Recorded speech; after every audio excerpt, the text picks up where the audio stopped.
Right then. I've been working about 35 minutes on this very carefully. Sorry about the background noise, by the way. Somebody just decided to start doing the garden. Oh, it's gone away. Must have heard me. Anyway, we managed to get most of these wires off. We've still got this problem with this one. We've only unplugged the ones which have got the same colours on both sides, corresponding colours. There's absolutely no problem in putting them back together. I'll show you, give you a close look in a minute, but it looks like to be like we're going to have to go up there with the wiring loom to hang it down here. These things are sort of things are still connected. Disconnect them. The idea is as we pass them, as the loom goes through, we disconnect them and then immediately reconnect them, and that gets rid of any problems, any wiring problems later on. The only concern really is this wire. I don't know what it does. It looks like it's an addition. Bit worried about that at the moment. Don't know where it goes, what it does. What I do, I've just noticed it goes up to the brake light switch, which is very handy because I've had to replace that thing actually. Incidentally, if anybody's got one of these bikes and wants to save some money, just buy a Volkswagen Beetle one. It works exactly the same product number. I cross-referenced it. I'll teach you about that like that later on, but in that particular case it saved me a lot of money. The BMW one was about £18 listed. This worked out about £6 from a local Volkswagen spares dealer. Anyway, like I say, what we're doing is basically these bolts are a bit tight at the moment. They might need a bit of impact to get them out. Above here there's two screws. These will drop off, not a problem. I think that's the indicator unit or something along those lines. Not too sure, like I say, at the moment. Disconnected the battery obviously. Well, we started. Battery's not fully out yet, but it will be. If you're buying a battery for a BMW, make sure you get these little cupboards on here, because it really does help, because the frame and the let me just move you around a little bit so you might be able to see that a bit better. Right, here terminals are very close when you've got a nut and bolt on them. Again, we're getting there.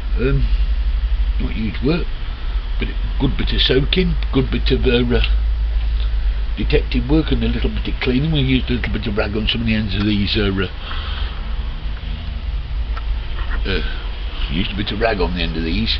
I had to clean them up to know that there was both the same colours, and I didn't disconnect anything until I knew it was the same colours. As I say, this one's here has still been a bit of a pain in the arse, where we keep spraying it at the end. I'll do it now. Like that, look, you see, it does help. It's cleaning it, if anything. It's probably just muck and road muck, no, a combination of muck and oil and road muck. One of the bigger problems is, like I say, these brackets. That's definitely a place where a coil would fit, so I'm presuming there'd be something similar to that along here where another coil would fit. It came with a box of pieces. I mean, might be a good opportunity there. If you can see that, I don't know whether you can or not. It doesn't matter, we'll go into it. Anyway, there's another bracket here that seems to be broken off as well.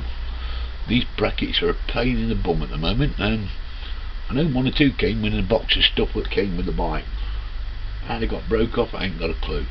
It even looks like this one might have been broken off at some point. Somebody's tack welded it roughly back. We're going to be dealing with all these problems, like I say, when we get down to the bare frame.